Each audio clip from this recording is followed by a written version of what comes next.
Exodus chapter 14. The Lord spoke to Moses and said, "Tell the sons of Israel to turn back and pitch camp in front of Pi-hahiroth, between Migdol and the sea, facing Baal-zephon. You are to pitch your camp opposite this place, beside the sea. Pharaoh will think, 'Look how these sons of Israel wander to and fro in the countryside. The wilderness has closed in on them.'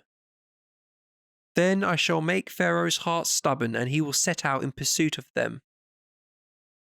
But I shall win glory for myself at the expense of Pharaoh and all his army, and the Egyptians will learn that I am the Lord."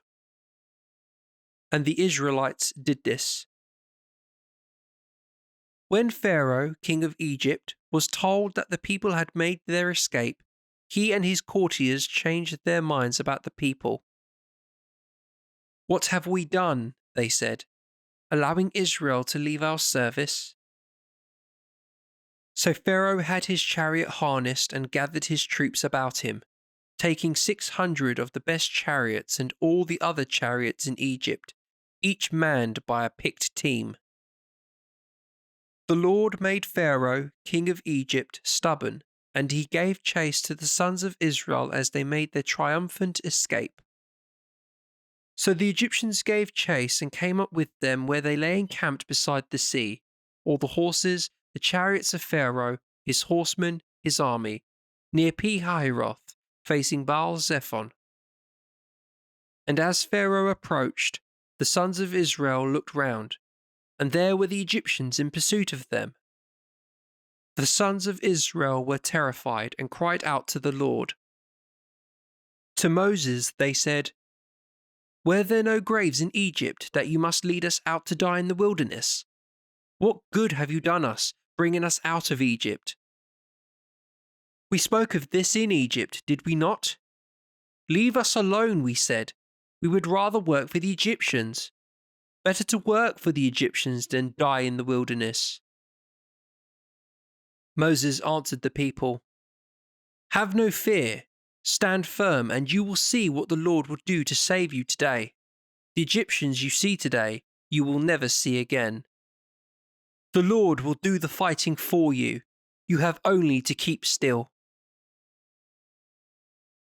The Lord said to Moses, "Why do you cry to me so? Tell the sons of Israel to march on. For yourself, raise your staff and stretch out your hand over the sea and part it for the sons of Israel to walk through the sea on dry ground. I, for my part, will make the heart of the Egyptians so stubborn that they will follow them. So shall I win myself glory at the expense of Pharaoh, of all his army, his chariots, his horsemen. And when I have won glory for myself at the expense of Pharaoh and his chariots and his army, the Egyptians will learn that I am the Lord." Then the angel of the Lord, who marched at the front of the army of Israel, changed station and moved to their rear. The pillar of cloud changed station from the front to the rear of them and remained there. It came between the camp of the Egyptians and the camp of Israel.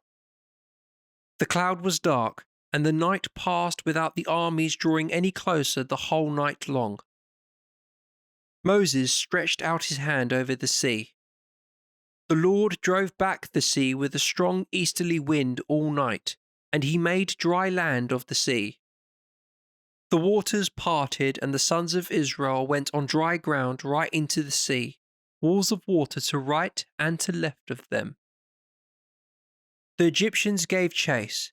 After them they went, right into the sea, all Pharaoh's horses, his chariots, and his horsemen. In the morning watch, the Lord looked down on the army of the Egyptians from the pillar of fire and of cloud, and threw the army into confusion. He so clogged their chariot wheels that they could scarcely make headway. "Let us flee from the Israelites," the Egyptians cried. "The Lord is fighting for them against the Egyptians." "Stretch out your hand over the sea," the Lord said to Moses. that the waters may flow back on the Egyptians and their chariots and their horsemen. Moses stretched out his hand over the sea, and, as day broke, the sea returned to its bed. The fleeing Egyptians marched right into it, and the Lord overthrew the Egyptians in the very middle of the sea.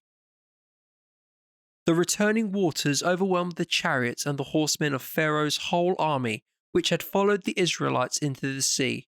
Not a single one of them was left. But the sons of Israel had marched through the sea on dry ground, walls of water to right and to left of them. That day the Lord rescued Israel from the Egyptians, and Israel saw the Egyptians lying dead on the shore. Israel witnessed the great act that the Lord had performed against the Egyptians, and the people venerated the Lord. They put their faith in the Lord and in Moses, his servant.